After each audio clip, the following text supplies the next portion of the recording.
Dengar ke sini, hai bidadari.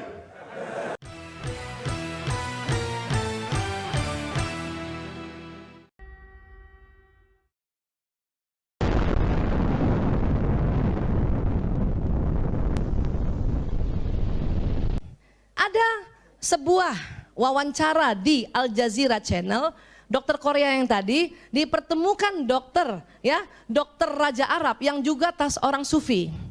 Dan mereka berkesimpulan sel induk itulah Nur Muhammad SAW.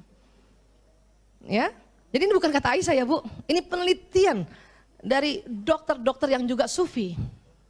Ya, dan ternyata ngambil sel induk itu sudah ada sejak zaman Ibnu Sina, Avicenna.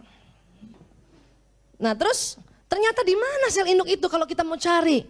Ada di plasenta bayi. Makanya sekarang ada budaya plasenta disimpan untuk dijaga stem selnya. Besok-besok yang punya plasenta sakit diambil dari situ. Dan gak cuman punya dia saja, omnya, keluarga adeknya, tantenya, dari ayah, dari ibu juga bisa ambil. Apalagi penyakit autoimun, bisa ambil dari situ. Disimpannya di suhu minus 195,6 derajat untuk menjaga kualitasnya. Namun itu berbayar Ibu. Yang paling murah 60 juta sampai 300 jutaan, belum biaya tahunan maintenance-nya. Bisa Bu, namun memang harus ada ikhtiar dananya. Dan juga kalau diambil masukin ke tubuh tuh sakit. Makanya ibu-ibu zaman dulu plasentanya ditanam karena nggak tahu.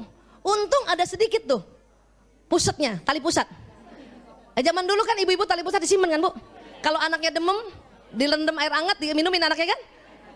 Ternyata itu betul. Kemana Bu tali pusat anak ibu Bu? Saya ada alhamdulillah. Cuman ilmu ini belum punya dulu.